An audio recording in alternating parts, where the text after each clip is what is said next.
إن الحمد لله نحمده ونستعينه ونستغفره ونؤمن به ونتوكل عليه ونعوذ بالله من شرور أنفسنا ومن سيئات أعمالنا من يهده الله فلا مضل له ومن يضلل فلا هادي له أشهد أن لا إله إلا الله وحده لا شريك له وأشهد أن محمدًا عبده ورسوله أرسله بالهدى ودين الحق ليظهره على الدين كله ولو كره المشركون اللهم صل على محمد وعلى آل محمد كما صليت على إبراهيم وعلى آل إبراهيم اللهم بارك على محمد وعلى آل محمد كما باركت على إبراهيم وعلى آل إبراهيم إنك حميد مجيد أما بعد فإن خير الحديث كتاب الله وخير الهدي هدي محمد صلى الله عليه وسلم وشر الأمور محدثاتها وكل محدثة بدعة وكل بدعة ضلالة وكل ضلالة في النار يا أيها الناس أوصيكم أولا بتقوى الله أعوذ بالله من الشيطان الرجيم بسم الله الرحمن الرحيم يا أيها الذين آمنوا اتقوا الله حق تقاته ولا تموتن إلا وأنتم مسلمون ബഹുമാന്യരായ സത്യവിശ്വാസി വിശ്വാസിനികളെ, ജീവിതത്തിൻ്റെ മുഴുവൻ മേഖലകളിലും അള്ളാഹുവിൻ്റെ കൽപ്പനകളും നിർദ്ദേശങ്ങളും അംഗീകരിച്ചും ഉൾക്കൊണ്ടും തഖ്വയുള്ളവരായി ജീവിക്കണം എന്ന് ഓരോരുത്തരെയും ഉണർത്തുന്നു, വസിയത്ത് ചെയ്യുന്നു. പടച്ചവനും പടപ്പുകളും തമ്മിലുള്ള അടിസ്ഥാന വ്യത്യാസങ്ങൾ മനസ്സിലാക്കിയാൽ മാത്രമാണ് കലിമത്ത് തൗഹീദ് ശരിയായ രീതിയിൽ ഉൾക്കൊള്ളാൻ സാധിക്കൂ എന്നതാണ് ഇസ്ലാമിക പ്രമാണങ്ങൾ നമ്മെ നിരന്തരമായി ബോധ്യപ്പെടുത്തുന്നത്. എന്നാൽ ഈ അടിസ്ഥാന വ്യത്യാസങ്ങൾ നിഷേധിച്ചുകൊണ്ട് മരണപ്പെട്ടവർക്ക് ദിവ്യത്വം കൽപ്പിക്കുകയും അവരോട് ദുആ ചെയ്തും ഇസ്തിഗാസ ചെയ്തും അവരുടെ മഖ്ബറകൾ കേന്ദ്രീകരിച്ചുകൊണ്ടുള്ള ഉറൂസുകൾ സംഘടിപ്പിച്ചുകൊണ്ടാണ് ശിർക്കൻ ആശയങ്ങളെ നിലനിർത്താനും പ്രചരിപ്പിക്കുവാനും പരിശ്രമിക്കുന്നവർ നിരന്തരമായി വ്യാപൃതരായിട്ടുള്ളത്. അത്തരം കേന്ദ്രങ്ങളിലേക്കൊന്ന് കടന്നുപോയാൽ അത്തരം കേന്ദ്രങ്ങളെ തങ്ങളുടെ ആത്മീയമായ നിലപാടുകളുടെ ഭാഗമായി കൊണ്ടു നടക്കുന്ന ആളുകളുടെ പ്രവർത്തനങ്ങൾ നിരീക്ഷിച്ചാൽ സ്ഥിരമായി നാം കാണാറുള്ള ചില സാഹചര്യങ്ങൾ, താൻ അനുഭവിച്ചു കൊണ്ടിരിക്കുന്ന തൻ്റെ ജീവിതത്തിൽ നിലനിൽക്കുന്ന പ്രയാസങ്ങളും പ്രതിസന്ധികൾക്കും അള്ളാഹുവിലേക്ക് കരങ്ങളുയർത്തി അള്ളാഹുവിനെ വിളിച്ച് സഹായം തേടുന്നതിന് പകരം യാ അല്ലാ എന്ന് വിളിക്കുന്നതിന് പകരം മരണപ്പെട്ട പോയ അംബിയ ഔലിയാഇനെ വിളിക്കുന്ന നിലപാടുകളാണ് നിരന്തരമായി നമ്മൾ കണ്ടുകൊണ്ടിരിക്കുന്നത്. അത്തരം കേന്ദ്രങ്ങൾ അള്ളാഹുവിലേക്കല്ല, മറിച്ച് പടപ്പുകളിലേക്കാണ്, സൃഷ്ടിപൂജയിലേക്കാണ്, ബഹുദൈവ വിശ്വാസത്തിലേക്കാണ് ആളുകളെ ക്ഷണിച്ചുകൊണ്ടിരിക്കുന്നത് എന്നതിന് ഏറ്റവും വലിയ പ്രകടമായ തെളിവുകളാണ് അത്.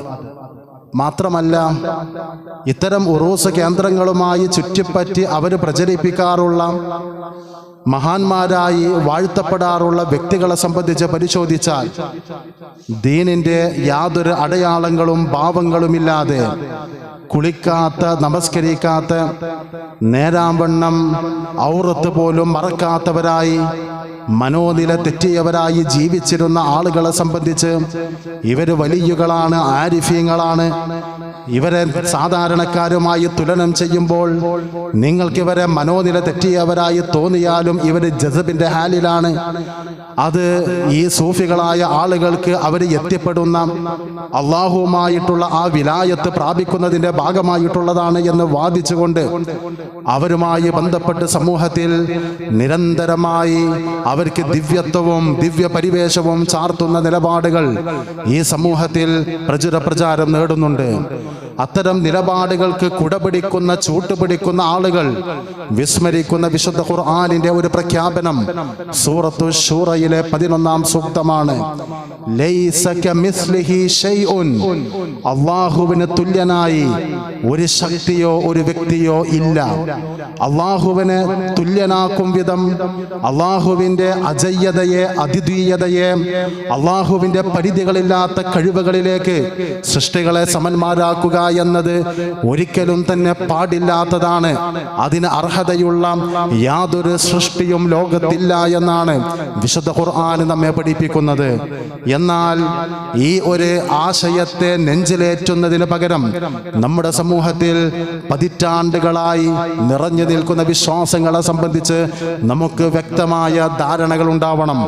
അള്ളാഹു അറിയുന്നത് പോലെ ഔലിയാക്കൾ അറിയും, അള്ളാഹു കാണുന്നത് പോലെ ഔലിയാക്കൾ കാണും, അള്ളാഹു ചെയ്യുന്നത് പോലെ ഔലിയാക്കൾക്കും സഹായിക്കാൻ കഴിയുമെന്ന വിശുദ്ധ ഖുർആനിന് ഘടകവിരുദ്ധമായ തൗഹീദിന്റെ ആശയങ്ങളെ തകർത്ത് കളയുന്ന വാദമുഖങ്ങളിലൂടെ പടപ്പുകളെ പടച്ചവനോളം ഉയർത്തുന്ന, പടപ്പുകൾക്ക് പടച്ചവന്റെ കഴിവുകൾ സാമ്യപ്പെടുത്തുന്ന, സദൃശപ്പെടുത്തുന്ന നിലപാടുകളാണ് പലപ്പോഴും ഈ രംഗത്ത് നമ്മൾ കേട്ടുകൊണ്ടിരിക്കുന്നത്.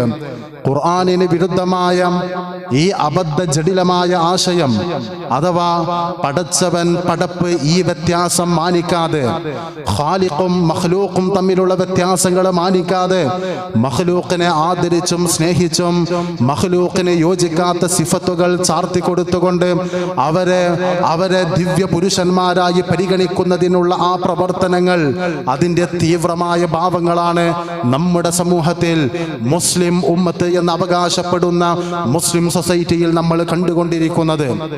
ലോകം നിയന്ത്രിക്കുന്നത് CM മടവൂരാണ്. ഈ ലോകത്തെ നിയന്ത്രിക്കുന്നത് സയ്യിദുമാര്, ഖൗസുമാര്, ഖുതുബുമാര്, ആ നിലക്കുള്ള ഔലിയാക്കളാണ് എന്ന് വാദിച്ചു കൊണ്ടിരിക്കുന്ന ആളുകൾ ഈ 21-ാം നൂറ്റാണ്ടിൽ മതത്തെ സംബന്ധിച്ച് പ്രാഥമികമായ ധാരണയില്ലാത്ത ജഹാലത്തിൽ നിലയുറപ്പിച്ചതിന്റെ കാരണത്താൽ ലിബറൽ ചിന്താഗതികളിലേക്ക്, നിരീശ്വര ചിന്താഗതികളിലേക്ക് വഴുതി പോകുന്ന ഒരു സമൂഹം ഇവിടെ പ്രകടമായി നിലനിൽക്കുമ്പോഴാണ് ഔലിയാക്കളെ സംബന്ധിച്ചുള്ള കെട്ടുകഥകൾ, മായാവി കഥകൾ ഈ ഉമ്മത്തിൽ പ്രചരിപ്പിക്കുന്നത്. വാനം നിയന്ത്രിക്കുന്നത് ഈ ഔലിയയാണത്രേ. ആ ഔലിയ കണ്ണടച്ചാൽ, CM മടവൂര് കണ്ണടച്ചാൽ ആകാശലോകത്ത് പറന്നുകൊണ്ടിരിക്കുന്ന വിമാനങ്ങൾ കൂട്ടിയിടിക്കും എന്ന് പോലും പറഞ്ഞുകൊണ്ടിരിക്കുന്ന ആളുകൾ. വിശുദ്ധ ഖുർആൻ അല്ലാഹുവിനെ കുറിച്ച് പരിചയപ്പെടുത്തുന്നത് ഇന്നമാ അംറുഹു ഇദാ അറാദ ശൈഅൻ അൻ യഖൂല ലഹു കുൻ ഫയകൂൻ. ഒരു കാര്യം ഉണ്ടാവണം എന്ന് അല്ലാഹു കുൻ എന്ന് അല്ലാഹു പറഞ്ഞാൽ, തീരുമാനിച്ചാൽ തന്നെ ഫയകൂൻ, അത് ഉണ്ടായിത്തീരുമെന്നത് അല്ലാഹുവിന്റെ പ്രത്യേകതയാണ്. എന്നാൽ ശൈഖിനെ സംബന്ധിച്ച്, ഈ വലിയനെ സംബന്ധിച്ച്, ഈ പടപ്പിനെ സംബന്ധിച്ച്, ഈ പടപ്പ് കുൻ എന്ന് പറഞ്ഞാൽ അത് ആയിത്തീരും എന്ന് വാദിക്കുന്ന പുരോഹിത മതമാണ് നമ്മുടെ നാട്ടിലുള്ളത്.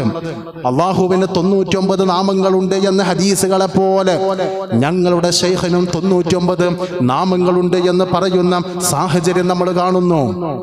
ലോകത്ത് എവിടെ വെച്ച് ഏത് കാര്യത്തിന് ഏത് സന്ദർഭത്തിൽ ഒരാൾ ശൈഖിനെ വിളിച്ച് തേടിയാലും അയാളുടെ വായ അടയും മുമ്പ് ശൈഖ് അയാൾക്ക് മറുപടി നൽകും എന്നത് ഒരു വിശ്വാസമായി മാലപ്പാട്ടുകളിലൂടെ ഈ സമൂഹത്തിന്റെ മനസ്സുകളിലേക്ക് സന്നിവേശിപ്പിച്ചു കൊണ്ടിരിക്കുകയാണ്.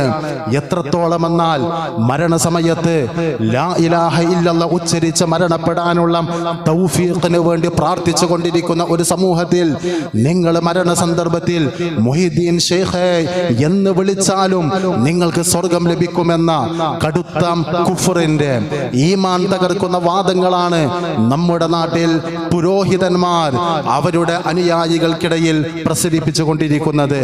ഈ വാദങ്ങളും ഈ ആശയങ്ങളും ഈ നിലപാടുകളും കാണുമ്പോൾ സ്വാഭാവികമായി ആളുകൾ ചോദിക്കുന്ന ചോദ്യമുണ്ട്, എങ്ങനെയാണ് ഇത്തരം അന്ധവിശ്വാസങ്ങൾ, വിശുദ്ധ ഖുർആനിന് നിരക്കാത്ത ഈ അബദ്ധ ജടിലമായ വാദങ്ങൾ കടന്നു വരുന്നത് എന്ന് വിചാരിക്കുന്ന സംശയിക്കുന്ന ആളുകളുണ്ട്.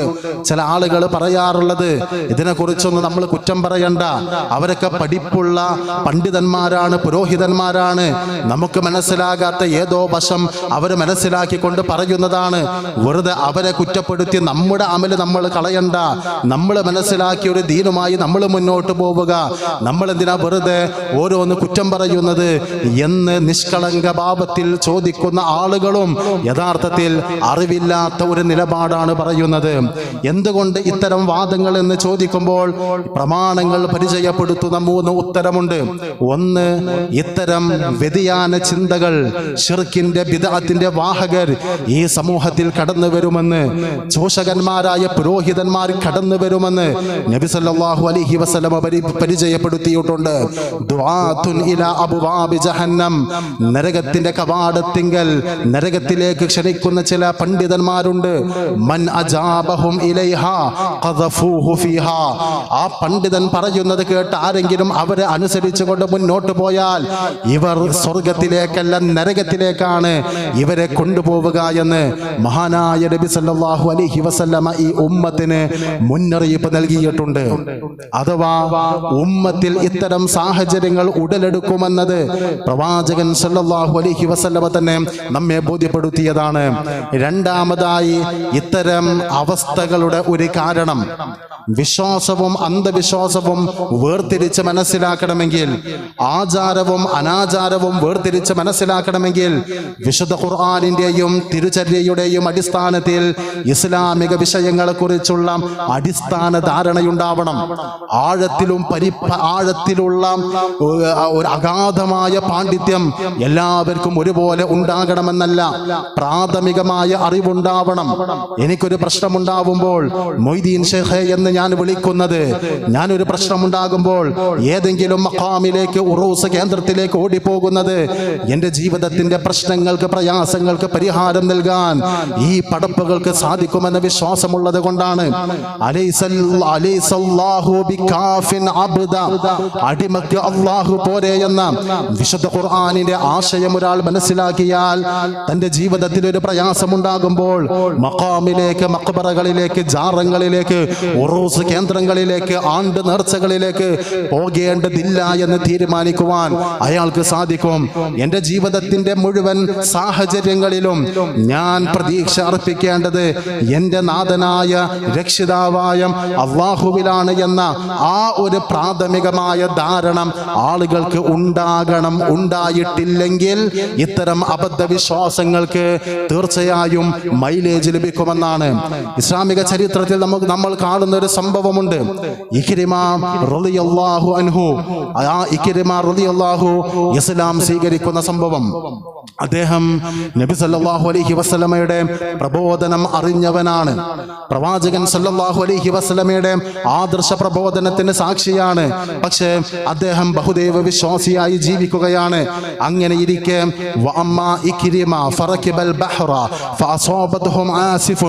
അദ്ദേഹം സമുദ്രത്തിലൂടെ, കപ്പലിലൂടെ ഒരു യാത്ര ചെയ്യുന്നു. ആ യാത്രക്കിടയിൽ കൊടുങ്കാറ്റുണ്ടാവുന്നു. കപ്പൽ ആടി ഉലയുകയും അവർക്ക് അപകടം പിണയും എന്ന ഒരു സാഹചര്യം ഉണ്ടായപ്പോൾ കപ്പലിലുള്ള ആ കപ്പിത്താൻ, അവരുടെ കൂടെയുള്ള പ്രധാനപ്പെട്ടയാൾ പറഞ്ഞു, അഖ്ലിസു, നിങ്ങൾ അല്ലാഹുവിനെ മാത്രം ഇപ്പോൾ വിളിക്കുക.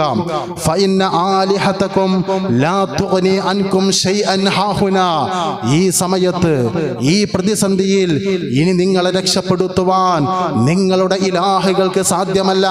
ലാത്തയെ വിളിച്ചാൽ രക്ഷപ്പെടില്ല, ഉസ്സയെ വിളിച്ചാൽ രക്ഷപ്പെടില്ല, മനാത്തയെ വിളിച്ചാൽ രക്ഷപ്പെടില്ല, ഇബ്രാഹിം നബിയെ വിളിച്ചാൽ രക്ഷപ്പെടില്ല, ഇസ്മായിൽ നബിയെ വിളിച്ചാൽ രക്ഷപ്പെടില്ല. ഏകനായ അല്ലാഹുവിനെ മാത്രം വിളിക്കുക, അവന് മാത്രമേ നിങ്ങളെ സഹായിക്കാൻ സാധിക്കൂ എന്ന് ആ പ്രതിസന്ധി ഘട്ടത്തിൽ അവരുടെ കൂടെയുള്ള ആ കപ്പലിലുള്ള നായകൻ പറയുന്നു. ഈ സമയത്ത് ഇക്രിമ റളിയല്ലാഹുവിന് ഒരു സ്പാർക്ക് ഉണ്ടാവുന്നു. അദ്ദേഹം അത്ഭുതപ്പെട്ടുകൊണ്ട് ആത്മകഥം പോലെ ചോദിക്കുന്നു, വല്ലാഹ് ലഇൻ ലം യുനജ്ജിനി മിനൽ ബഹ്രി ഇല്ലൽ ഇഖ്ലാസ് ലാ യുനജ്ജിനി ഫിൽ ബർരി ഗൈറുഹു. ഈ പ്രതിസന്ധി ഘട്ടത്തിൽ ഈ കടലിൽ എന്നെ സഹായിക്കുവാൻ അല്ലാഹുവിന് മാത്രമേ സാധിക്കൂ എങ്കിൽ ആ റബ്ബിന് മാത്രമല്ലേ കരയിലും എന്നെ സഹായിക്കാൻ സാധിക്കുക. ഇതല്ലേ മുഹമ്മദ് നബി സല്ലല്ലാഹു അലൈഹി വസല്ലമ പറയുന്നത്? ജീവിതത്തിന്റെ പ്രയാസങ്ങളിൽ, പ്രതിസന്ധികളിൽ നിങ്ങളെ രക്ഷപ്പെടുത്തുവാൻ അല്ലാഹുവിന് മാത്രമേ സാധിക്കൂ എന്നല്ലേ മുഹമ്മദ് നബിയും പറയുന്നത്? ആ മുഹമ്മദ് നബി പറയുന്നത് നിഷേധിച്ചുകൊണ്ട് ഇപ്പോൾ ഒരു പ്രതിസന്ധിയിൽ കടൽ ആക്രമണം ഉണ്ടാകുമ്പോൾ അല്ലാഹുവിനെ മാത്രം വിളിച്ച് രക്ഷപ്പെടുമ്പോൾ ഞാൻ തിരിച്ചറിയേണ്ട ഒരു വസ്തുത, എന്റെ ജീവിതത്തിന്റെ ഏത് ഘട്ടത്തിലും ഞാൻ എന്റെ റബ്ബിനെയാണല്ലോ വിളിക്കേണ്ടത് എന്ന് പ്രവാചകൻ സല്ലല്ലാഹു അലൈഹി വസല്ലമയുടെ പ്രബോധനത്തിന്റെ ആശയത്തെ തന്റെ ജീവിത നിലപാടുമായി ചേർത്ത് വെച്ചുകൊണ്ട് അദ്ദേഹം വിചിന്തനം ചെയ്യുകയാണ്. അവിടെ വെച്ച് അദ്ദേഹം നടത്തുന്ന ഒരു ശപഥമുണ്ട്, അല്ലാഹുമ്മ ഇന്നലക അലയ്യ അഹദ. അല്ലാഹുവേ, ഞാൻ ഇതാ ഒരു കരാറിൽ ഏർപ്പെടുന്നു. ഇൻ അൻത ആഫൈതനി മിമ്മാ അന ഫീഹി. ഞാൻ ഇപ്പോൾ അകപ്പെട്ട ഈ പ്രതിസന്ധിയിൽ നിന്ന് എനിക്ക് നീ മോചനം നൽകിയാൽ, ഞങ്ങളെ രക്ഷപ്പെടുത്തിയാൽ ഞാൻ മുഹമ്മദ് നബിയുടെ അടുക്കലെത്തും. എന്നിട്ട് പ്രവാചകന്റെ അടുക്കൽ വെച്ച് സാക്ഷ്യവാചകം ഞാൻ മൊഴിയും, ഞാൻ മുസ്ലിമാവും എന്ന് അദ്ദേഹം അവിടെ വെച്ച് പ്രഖ്യാപിക്കാണ്. ഒരു കാര്യം മനസ്സിലായി, അതിന്റെ അടിസ്ഥാനത്തിൽ അദ്ദേഹം തീരുമാനമെടുക്കുമെന്ന പ്രഖ്യാപനം നടത്തുകയാണ്. ചരിത്രത്തിൽ നാം കാണുന്നു, അവര് രക്ഷപ്പെടുകയും നബി സല്ലല്ലാഹു അലൈഹി വസല്ലമയുടെ സമക്ഷമെത്തി അദ്ദേഹം ഇസ്ലാം സ്വീകരിക്കുകയും ചെയ്തു എന്ന്. ഞാനിത് വിശദീകരിക്കുന്നത് ഇസ്ലാമിന്റെ ഒരു ആശയം, ആ ആശയത്തെ നമ്മുടെ ജീവിത നിലപാടുകളുമായി ചേർത്ത് വെക്കുമ്പോൾ നമ്മൾ അംഗീകരിക്കേണ്ട, ഉൾക്കൊള്ളേണ്ട വസ്തുതകള് നമ്മൾ തിരിച്ചറിയുമ്പോൾ അത് നമ്മൾ ജീവിതത്തിൽ നടപ്പിലാക്കണമെന്ന് മാത്രമല്ല, ഇസ്ലാം ഓരോ വിഷയങ്ങളിൽ സ്വീകരിക്കുന്ന നിലപാടുകളെ കുറിച്ച് പ്രാഥമികമായ ഒരു ധാരണയുണ്ടാകണമെന്നാണ്. ഈ പ്രാഥമികമായ ധാരണയില്ലെങ്കിൽ, ഈ പ്രാഥമികമായ ഒരു വിജ്ഞാനമില്ലെങ്കിൽ, മനസ്സിലാക്കേണ്ട കാര്യങ്ങൾ ഉൾക്കൊണ്ടിട്ടില്ല എങ്കിൽ വിവേകത്തോടു കൂടിയുള്ള നിലപാട് സ്വീകരിക്കുവാൻ ഒരാൾക്ക് സാധിക്കാതെ പോകുമെന്നതാണ് ഈ ചരിത്രങ്ങൾ പഠിപ്പിക്കുന്നത്. ഇനി മൂന്നാമത്തെ ഒരു കാര്യം, ഈ സമൂഹത്തിൽ ഈ അന്ധവിശ്വാസങ്ങൾ, അനാചാരങ്ങൾ, അത്യാചാരങ്ങൾ പ്രചരിക്കുമ്പോൾ എന്തുകൊണ്ട് ഇത് വേരുപിടിക്കുന്നു എന്ന് സംശയിക്കുന്ന ആളുകളുണ്ട്. അതിന്റെ കാരണം ഖുർആൻ കൃത്യമായി പഠിപ്പിക്കുന്നുണ്ട്. നാട്ടിലെ മഹാഭൂരിപക്ഷം കൂടെക്കൂടികളാണ്. ഒരു വിഷയത്തിലും വ്യക്തമായ നിലപാടില്ലാതെ, ഒരു വിഷയത്തിലും കൃത്യമായ കാഴ്ചപ്പാടില്ലാതെ കൂടെക്കൂടികളായി ഒഴുക്കിനോടൊപ്പം സഞ്ചരിക്കുന്ന ആളുകളുണ്ട്. അതുകൊണ്ട് തന്നെ ഞങ്ങളെ മഹല്ല് ഇങ്ങനെ പറഞ്ഞു, ഞങ്ങളുടെ ഉസ്താദ് ഇങ്ങനെ പറഞ്ഞു, ഇവിടെയുള്ള നാട്ടിലുള്ള പൂർവികരൊക്കെ എങ്ങനെ ചെയ്തു പോരുന്നു, ഭൂരിപക്ഷം ഇങ്ങനെ ചെയ്തു പോരുന്നു, എല്ലാവരും ഇങ്ങനെ ചെയ്തു പോരുന്നു, അതുകൊണ്ട് ഞങ്ങളും അങ്ങനെ ചെയ്യുന്നു എന്ന നിലപാട് സ്വീകരിക്കുന്ന ആളുകളുണ്ട്.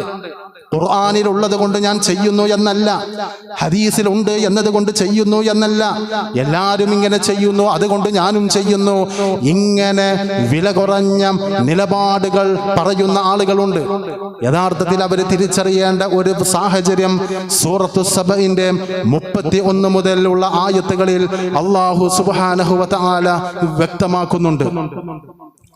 ദുനിയാവിലുള്ള ചില ആളുകൾ, ആ ആളുകളുടെ ഒരു നിലപാടിനെ കുറിച്ച് വിശുദ്ധ ഖുർആൻ പറയുന്നു, വഖാലല്ലദീന കഫറു ലൻ നുഅ്മിന ബിഹാദൽ ഖുർആൻ.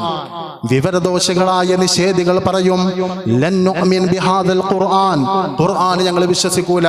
അവരോടൊരു കാര്യം പറയാണ്, ഇത് ഖുർആനിലുള്ളതാണ്, വിശ്വസിക്കണം. അവർ പറയും, ഞങ്ങൾക്കത് ഖുർആനിലുണ്ടെങ്കിലും വിശ്വസിക്കാൻ വയ്യ, കാരണം ഇന്ന ഇന്ന കാര്യങ്ങൾ, ഇന്ന കാരണങ്ങളാൽ ഈ ഖുർആൻ ഞങ്ങൾ അംഗീകരിക്കാൻ വയ്യ, ഖുർആനിലെ ഈ ആശയം അംഗീകരിക്കാൻ വയ്യ, ഒരുപക്ഷെ ഇത് ഖുർആനിലുള്ളതാവാം, പക്ഷെ ഞങ്ങൾക്കിത് വിശ്വസിക്കാൻ വയ്യ എന്ന് പറയുന്ന നിലപാടുണ്ടാകും.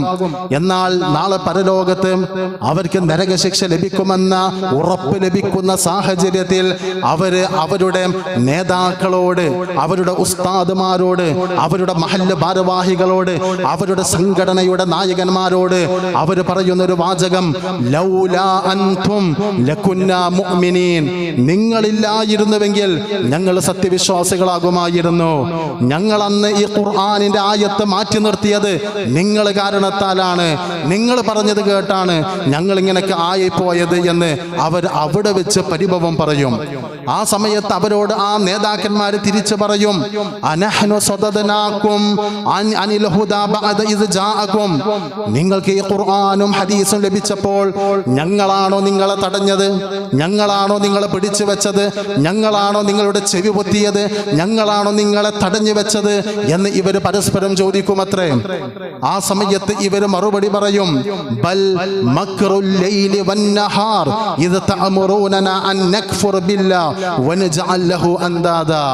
നിങ്ങളാണ് പ്രശ്നക്കാര്. രാവും പകലും വ്യത്യാസമില്ലാതെ നിങ്ങൾ നടത്തിയ കുതന്ത്രം കാരണത്താലാണ് ഞങ്ങൾ അവിശ്വാസികളായി മാറിയത് എന്ന് അവർ അവരുടെ നേതാക്കൾക്കെതിരെ പറയുന്ന ഒരു രംഗം വിശുദ്ധ ഖുർആൻ നമ്മുടെ മുമ്പിൽ സൂചിപ്പിക്കുന്നുണ്ട്. പക്ഷേ അവരുടെ ഒരു ഗതികേട്, അവർക്ക് നരകശിക്ഷ ആസന്നമാകുന്നു എന്ന് തിരിച്ചറിയുമ്പോൾ, പരസ്പരം കുത്തിപ്പറഞ്ഞത് കൊണ്ട് കാര്യമില്ലല്ലോ എന്ന് തിരിച്ചറിയുമ്പോൾ അവരുടെ മനസ്സിന്റെ വേദനകൾ, അവരുടെ നിരാശ, അവരുടെ ഖേദം അതവർ ഗോപ്യമാക്കും, രഹസ്യമാക്കും. പിന്നെ അവർ വായടഞ്ഞ അവസ്ഥയിലാകുമെന്നാണ് വിശുദ്ധ ഖുർആൻ സൂചിപ്പിച്ചത്. ഇത് വളരെ വ്യക്തമായി വിശുദ്ധ ഖുർആൻ സൂചിപ്പിക്കുന്നതാണ്. നമ്മൾ ഒരു നിലപാട് സ്വീകരിക്കുമ്പോൾ, മതപരമായ വിഷയത്തിൽ ഒരു നിലപാട് സ്വീകരിക്കുമ്പോൾ വലിയ ഗൗരവത്തോടു കൂടി നാം ഉൾക്കൊള്ളേണ്ടത് എന്തുകൊണ്ട് എന്ന് ചോദിച്ചാൽ, അള്ളാഹുവും റസൂലും ഇങ്ങനെ പറഞ്ഞു എന്ന് ഞാൻ എൻ്റെ പഠനത്തിലൂടെ മനസ്സിലാക്കി, എൻ്റെ അന്വേഷണത്തിലൂടെ മനസ്സിലാക്കി എന്ന് പറയാനുള്ള ഒരു സാഹചര്യം നമുക്കുണ്ടാവണം. അതിന് പകരം ഒരു കൂടികളാവുക എന്നത് ഒരിക്കലും നമുക്ക് സ്വീകാര്യമല്ല. ഇപ്പം നമ്മുടെ നാട്ടിൽ ഭൗതിക ജീവിതത്തിൽ ഇപ്പം നമ്മൾ ഒരാളോട് ഒരു അഭിപ്രായം ചോദിച്ച് ഒരു കല്യാണാന്വേഷണമൊക്കെ പുരോഗമിച്ച് അവസാനം കല്യാണം കഴിഞ്ഞ് മാസങ്ങൾ കഴിഞ്ഞപ്പോൾ ചില പൊരുത്തക്കേടുകൾ, പ്രശ്നങ്ങൾ. ആ സമയത്ത് കല്യാണത്തിൻ്റെ സന്ദർഭത്തിൽ നമ്മൾ അന്വേഷണം നടത്തിയ ചില ആളുകളോട് പറയും, നിങ്ങളോടൊക്കെ ചോദിച്ചാണ്ടല്ല ഞാൻ ആ ഒരു അന്വേഷണം നടത്തിയിരുന്നത്, നിങ്ങളൊക്കെ ഗുഡ് സർട്ടിഫിക്കറ്റ് തന്നുകൊണ്ടല്ലേ ഞാൻ അവിടെ തല വെച്ചു കൊടുത്തത്, വല്ലാത്തൊരു വെപ്പായിട്ടോ എന്ന് പറയുമ്പോൾ ഇവരെന്താ പറയാ, ഞാനാണോ നിങ്ങളെ അങ്ങോട്ട് കൊണ്ടുപോയത്, ഞാനാണോ പിടിച്ച് നിന്നെ കൊണ്ട് കെട്ടിച്ചത് എന്ന് പറഞ്ഞ് ഒഴിഞ്ഞു മാറുന്ന സാഹചര്യമുണ്ട്. ജീവിതത്തിൽ ഒരുപാട് ഘട്ടങ്ങളിൽ നമ്മൾ ഒരാളോട് പറഞ്ഞൊരു കാര്യം മറ്റൊരാൾ പരിഗണിച്ച് അയാൾക്ക് അമളി പറ്റി അയാൾ അതിൻ്റെ പേരിൽ നമ്മളെ ശാസിക്കുകയോ നമ്മോട് ആക്ഷേപം പറയുകയോ ചെയ്താൽ നമ്മൾ തിരിച്ചു പറയുന്ന തർക്കുത്തരത്തിൻ്റെ സ്വരങ്ങളോട് ചേർന്ന് നിൽക്കുന്നതാണ് നാളെ പരലോകത്ത് അല്ലാഹു സുബ്ഹാനഹു വ തആല പരിചയപ്പെടുത്തുന്ന ആ കാഴ്ചകൾക്കുള്ളത് എന്നാണ്. അതുകൊണ്ട് ഗൗരവമായി മനസ്സിലാക്കുക. ഖുർആനിൽ പറഞ്ഞത്, സുന്നത്തിൽ പറഞ്ഞത് സ്വീകരിക്കാനുള്ളതാണ്. ഇത് നിങ്ങൾക്ക് ഇറക്കിയത് നിങ്ങളിത് പിൻപറ്റാൻ വേണ്ടിയാണ്. അത് മനസ്സിലായി കഴിഞ്ഞാൽ അത് വിശ്വസിക്കാതെ കൂടികളായി ഭൂരിപക്ഷത്തെ, സംഘടനയെ, മഹല്ലിനെ, പാരമ്പര്യത്തെ, ഓരോ ഘടകങ്ങളെ പരിഗണിച്ചുകൊണ്ട് ഓരോ വിഷയത്തിലുള്ള നിലപാടുകൾ ഖുർആനിന് വിരുദ്ധമായാൽ, ഹദീസിന് വിരുദ്ധമായാൽ അത് ഏറ്റവും വലിയ അബദ്ധാണ്. ലൗലാ അൻതും ലകുന്നാ മുഅ്മിനീൻ, നിങ്ങളൊന്നും ഇല്ലെങ്കിൽ ഞാൻ മുസ്ലിമായിരുന്നു, മുഅ്മിനായിരുന്നു എന്ന് പരലോകത്ത് പറഞ്ഞിട്ട് കാര്യമല്ല. ഖേദപ്രകടനങ്ങൾ ഉപകരിക്കാത്ത പരലോകത്തേക്ക് ഇതൊന്നും നീട്ടിവെക്കാതെ ദുനിയാവിൽ കൃത്യമായ നിലപാടുകൾ സ്വീകരിക്കുക എന്നതാണ് നമ്മുടെ ഉത്തരവാദിത്തം. അത് നബി സല്ലല്ലാഹു അലൈഹി വസല്ലമയും വിശുദ്ധ ഖുർആനും വളരെ വ്യക്തമായി നമ്മളെ ബോധ്യപ്പെടുത്തുന്നതാണ്. അതുകൊണ്ട് മുസ്ലിമീങ്ങളായ നമ്മൾ നമ്മുടെ ബുദ്ധിയെ, നമ്മുടെ ചിന്താശേഷിയെ, നമ്മുടെ നിലപാടുകളെ ആർക്കും അടിയറവ് വെക്കാതിരിക്കുക. ഏത് സംഘമായാലും, സംഘടനയായാലും, കൂട്ടായ്മയാണെങ്കിലും നമ്മോട് ആര് എന്തൊക്കെ അഭിപ്രായം പറഞ്ഞാലും ഡെസിഷൻ മേക്കിംഗ് എന്ന് പറയുന്ന ആത്യന്തികമായി നമ്മുടെ ജീവിതവുമായി ബന്ധപ്പെട്ടൊരു തീരുമാനമെടുക്കുന്നത് നമ്മളായിരിക്കണം. കൂടിയായി നിലപാടില്ലാതെ അവരും ഓരോരുത്തർ പറയുന്ന അഭിപ്രായത്തിനനുസരിച്ച് നിലപാട് മാറുന്ന, അഭിപ്രായം മാറുന്ന ഒരു സ്റ്റേണായ നിലപാട് സ്വീകരിക്കാൻ കഴിയാത്ത സാഹചര്യം പ്രത്യേകിച്ച് മതപരമായ വിഷയത്തിൽ ഒരിക്കലും തന്നെ അംഗീകരിക്കാൻ കഴിയുന്നതല്ല. അത് ആളുകൾക്കില്ലാത്തതാണ് പുരോഹിതന്മാരുടെ ധൈര്യം. വായിൽ തോന്നിയത് മതത്തിന്റെ പേരിൽ ഖുർആനിന് വിരുദ്ധമായതാണെങ്കിലും പറയാനുള്ള ധൈര്യം, ഞാൻ എന്ത് പറഞ്ഞാലും യാക്കവുമൊന്നും പ്രതികരിക്കില്ല എന്ന ധൈര്യമാണ്.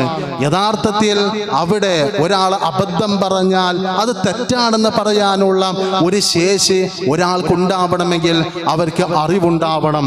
അതുകൊണ്ട് ഇസ്ലാമികമായ വിഷയങ്ങൾ അത് ഖുർആനിന്റെ ഹദീസിന്റെ അടിസ്ഥാനത്തിൽ പഠിക്കുക, മനസ്സിലാക്കുക, ഉൾക്കൊള്ളുക എന്നത് നമ്മുടെ ജീവിതത്തിൽ നേരിന്റെ പക്ഷത്ത് ശക്തമായി അടിയുറച്ചു നിൽക്കുവാൻ നമുക്ക് ആവശ്യമാണ് എന്ന് നമ്മൾ തിരിച്ചറിയുക. ഇല്ല എങ്കിൽ നിലപാടില്ലാത്ത ആളുകൾ അന്ധവിശ്വാസങ്ങൾക്ക് വിളനിലമാകും, അന്ധവിശ്വാസങ്ങൾക്ക് തണലൊരുക്കും എന്നത് ഗൗരവമായി നമ്മൾ തിരിച്ചറിയുക. അല്ലാഹു സുബ്ഹാനഹു വ തആല ഖുർആനിനോടും സുന്നത്തിനോടും കൂറും പ്രതിബദ്ധതയും പുലർത്തി നേരുള്ള നിലപാടിന്റെ വാഹകരാകുവാൻ നമുക്ക് ഓരോരുത്തർക്കും തൗഫീഖ് നൽകി അനുഗ്രഹിക്കുമാറാകട്ടെ.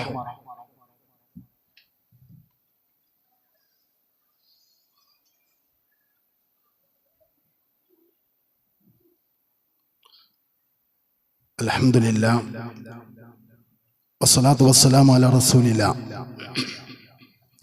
വഅലാ ആലിഹി വഅസ്ഹാബിഹി അജ്മഈൻ അമ്മാ ബഅദ്. യാ അയ്യുഹന്നാസ് ഊസീകും സാനിയൻ ബിതഖ്വല്ലാഹ്. അല്ലാഹുവിനെ സൂക്ഷിച്ച് തഖ്വയുള്ളവരായി ജീവിക്കണമെന്ന് ഒരിക്കൽ കൂടി ഉണർത്തുന്നു, വസിയ്യത്ത് ചെയ്യുന്നു. സ്ത്രീകളുമായി ബന്ധപ്പെട്ട ചൂഷണങ്ങളും അതിക്രമങ്ങളും നടക്കുന്ന ഒരു ഇടത്തെക്കുറിച്ചുള്ള സർക്കാർ നിശ്ചയിച്ച ഒരു കമ്മീഷന്റെ റിപ്പോർട്ടിന്റെ ചില ഭാഗങ്ങൾ കഴിഞ്ഞ ദിവസം പുറത്തു വരികയും അതുമായി ബന്ധപ്പെട്ട് സാമൂഹ്യ മാധ്യമങ്ങളിലും ദൃശ്യമാധ്യമങ്ങളിലും വലിയ തോതിലുള്ള വിവാദങ്ങളും ചർച്ചകളും നടന്നുകൊണ്ടിരിക്കുകയാണ്. സാധാരണ നമുക്കറിയാവുന്നതുപോലെ മതമൂല്യങ്ങളെ, ധാർമ്മിക ചിന്തകളെ തകർത്തെറിഞ്ഞ് ലിബറൽ ചിന്താഗതികളെ പ്രതിഷ്ഠിക്കുന്നതിൽ ഇന്നത്തെ കാലത്ത് വലിയ സ്വാധീനം ചെലുത്തുന്ന ഒരു ഇടം അത് സിനിമയാണ്.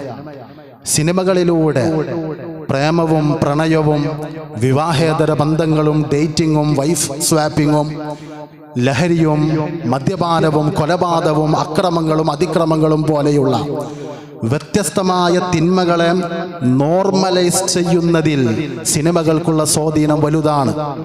ചില ആളുകൾ പറയാറുണ്ട്, സിനിമ എന്നത് ആളുകളെ നന്നാക്കാനുള്ളതല്ല, അതൊരു എൻ്റർടൈൻമെൻറ്റിൻ്റെ ഒരു മേഖലയാണ് എന്ന് ന്യായം പറയാറുണ്ട്.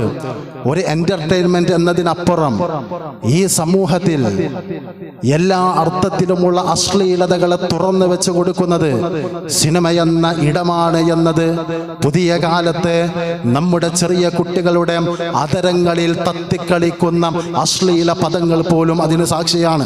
സിനിമ മാത്രമല്ല, ചില കാർട്ടൂണുകളിൽ പോലും ഇംഗ്ലീഷ് ഭാഷയിലെ ചില പദങ്ങൾ തൊട്ടതിനും പിടിച്ചതിനും ദേഷ്യപ്പെടുമ്പോൾ നമ്മുടെ കുട്ടികളുടെ നാവുകളിൽ നിന്ന് അടർന്നു വരുന്ന അശ്ലീല വാക്കുകൾ, കൈവിരലുകൾ കൊണ്ട് അവര് അശ്ലീലത പ്രദർശിപ്പിക്കുന്നത് ഈ മാധ്യമങ്ങളുടെ സ്വാധീനമാണ്. അവിടെ ഞാൻ സൂചിപ്പിക്കുന്നത് മതം പഠിപ്പിക്കുന്ന ഒരു മൂല്യത്തെ തകർത്തെറിഞ്ഞുകൊണ്ടാണ് ഇത്തരം വിനോദങ്ങളും സിനിമാ മേഖലകളും മുന്നോട്ട് പോകുന്നത് എന്ന് മാത്രമല്ല, ഈ സിനിമാ മേഖലയെക്കുറിച്ച് സാധാരണ പരിചയപ്പെടുത്താറുള്ളത് സ്ത്രീ വിമോചനത്തിൻ്റെ ഒരു ഇടമാണ് എന്നാണ്. പക്ഷെ ആ സിനിമാ മേഖലയിലും സ്ത്രീകൾ സുരക്ഷിതരല്ല എന്നതാണ് പുതിയ വിവാദങ്ങൾ നമ്മെ ബോധ്യപ്പെടുത്തുന്നത്. നമ്മുടെ നാട്ടിൽ ഈ ഇൻസ്റ്റഗ്രാം അടക്കമുള്ള അതല്ലെങ്കിൽ യൂട്യൂബ് അടക്കമുള്ള മാധ്യമങ്ങൾ ഉപയോഗപ്പെടുത്തി ശരീരത്തിൻ്റെ മുഴുപ്പും കൊഴുപ്പും പ്രദർശിപ്പിച്ചുകൊണ്ട് അന്യ പുരുഷന്മാർക്കിടയിൽ ശരീരത്തിൻ്റെ ഉയർച്ച താഴ്ചകൾ പ്രദർശിപ്പിച്ചുകൊണ്ട് അതിലൂടെ വ്യൂവർഷിപ്പ് കൂട്ടുന്ന, അതിലൂടെ സബ്സ്ക്രൈബേഴ്സിന്റെ എണ്ണം കൂട്ടുന്ന പ്രവർത്തനങ്ങളിലാണ് പല ആളുകളും കുടുംബസമേതം ഇറങ്ങി തിരിച്ചിട്ടുള്ളത്. ആ ആളുകൾ പോലും വിവാഹങ്ങളെന്നോ മാളുകളെന്നോ കടപ്പുറമെന്നോ വ്യത്യാസമില്ലാതെ പാട്ടുകൾക്ക് ചുവട് വെക്കുക എന്ന നാട്യേന അവർ തങ്ങളുടെ ശരീരത്തിന്റെ ഭാഗങ്ങൾ പ്രദർശിപ്പിച്ചുകൊണ്ട് ആ ഒരു പ്രവർത്തനത്തിൽ ഒരു ആനന്ദം കണ്ടെത്തുന്നതിന്റെ ഒരു അടിസ്ഥാന ലക്ഷ്യം എങ്ങനെയെങ്കിലും മിനി സ്ക്രീനിലേക്കോ അതല്ലെങ്കിൽ സിനിമാ ഫീൽഡിലേക്കോ എത്തണമെന്നാണ്. അങ്ങനെ എങ്ങാനും എത്തിയാൽ അതല്ലെങ്കിൽ ഏതെങ്കിലും ഒരു നാലാം കിട പത്രക്കാര് അവരുടെ അടുക്കൽ ഒരു ഇന്റർവ്യൂവിന് വന്നാൽ ലോകം മുഴുവൻ കീഴടക്കിയവരെ വാക്യങ്ങളെ പോലെ വലിയ വായിൽ ഫിലോസഫി പറയുന്നത് യാതൊരു മൂല്യവും ജീവിതത്തിൽ പകർത്താത്ത ആളുകളാണ്. നിങ്ങൾ നോക്കൂ, ഇന്ന് നമ്മൾ ഉപയോഗപ്പെടുത്തുന്ന സാമൂഹ്യ മാധ്യമങ്ങളിൽ നമ്മിലേക്ക് കടന്നു വരുന്ന ഓരോ വാർത്തകൾ, വീഡിയോകൾ, പെണ്ണിനെ തന്നെ കല്യാണം കഴിച്ച് കേരളത്തിൽ ഒരു പക്ഷേ ആദ്യത്തെ ലെസ്ബിയൻ കപ്പിൾസായി അറിയപ്പെടുന്നത് മുസ്ലിം സമൂഹത്തിൽ പിറന്നു വീണവരാണ്. അവരാണ് ചെറുകിട മാധ്യമങ്ങൾക്കിടയിൽ ഇന്റർവ്യൂവിന് വേണ്ടി കടന്നു വരുന്നത്, വലിയ വായിൽ വലിയ വീരവാദങ്ങൾ പറയുന്നത്. എന്താണ് ഇവരുടെ ഡിഗ്നിറ്റി? എന്താണ് ഇവർക്കുള്ള മേന്മ? ഇവർ ചെയ്യുന്ന ഒരു തോന്നിവാസത്തിന് വിസിബിലിറ്റി കിട്ടി എന്നതിനപ്പുറം എന്ത് മേന്മയാണ് ഇവർക്കുള്ളത്? പക്ഷെ അവരുടെ ഒക്കെ ഒരു ധാരണ ലോകം കീഴടക്കി എവറസ്റ്റ് കൊടുമുടിയുടെ മുകളിൽ നൊബേൽ സമ്മാനം കിട്ടിയ ഒരു ചാരിതാർത്ഥ്യത്തോടു കൂടിയാണ് അവർ പോകുന്നത്. ഇത് കണ്ട് നമ്മുടെ വീട്ടിലെ പെണ്ണുങ്ങൾ, നമ്മുടെ വീട്ടിലെ ഉമ്മമാര്, പ്രായമുള്ളവര്, ചെറിയവര് ആടാനും പാടാനും വൈറലാവാനും വെമ്പൽ കൊള്ളുകയാണ്.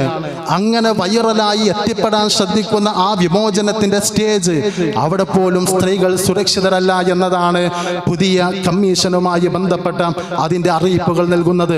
അഥവാ 6-ാം നൂറ്റാണ്ടിന്റെ മതം പരിചയപ്പെടുത്തിയ ഒരു സുരക്ഷാ ഇടം 21-ാം നൂറ്റാണ്ടിന്റെ ചെളിക്കൊണ്ടിൽ നിന്ന് ലഭിക്കില്ല എന്നതാണ് ജസ്റ്റിസ് ഹേമ കമ്മീഷൻ റിപ്പോർട്ടിന്റെ ഭാഗികമായ വിവരങ്ങളിലൂടെ നമുക്ക് ലഭിക്കുന്നത്. അതിൽ പോലും കാര്യങ്ങൾ വ്യക്തമല്ല, ആര് എവിടെ എന്ത് എന്നൊന്നും വ്യക്തമല്ല.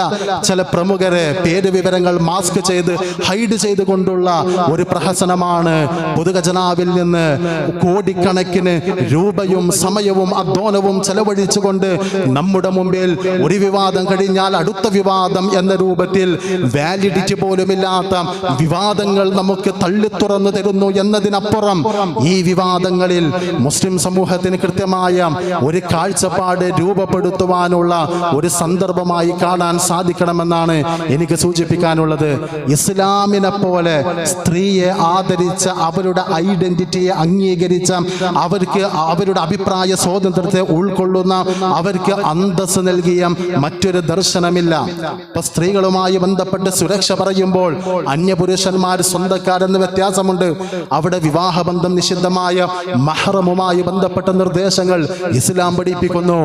അന്യപുരുഷന്മാരുമായി ഇടപെടുമ്പോൾ ഖുൽവത്ത്, അവരുമായി ഒറ്റപ്പെടുന്ന സാഹചര്യം പാടില്ല എന്ന് നിഷ്കർഷിക്കുന്നു.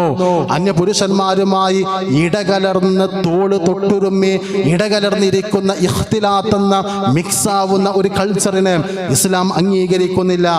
വേഷവിധാനങ്ങളുമായി ബന്ധപ്പെട്ട് മുഖവും മുൻകൈയും ഒഴികെയുള്ളത് വൃത്തിയായ രൂപത്തിൽ, നഗ്നത മറയുന്ന രൂപത്തിൽ മറക്കുന്നതിനുള്ള ഹിജാബിന്റെ നിർദ്ദേശങ്ങൾ പഠിപ്പിക്കുന്നു.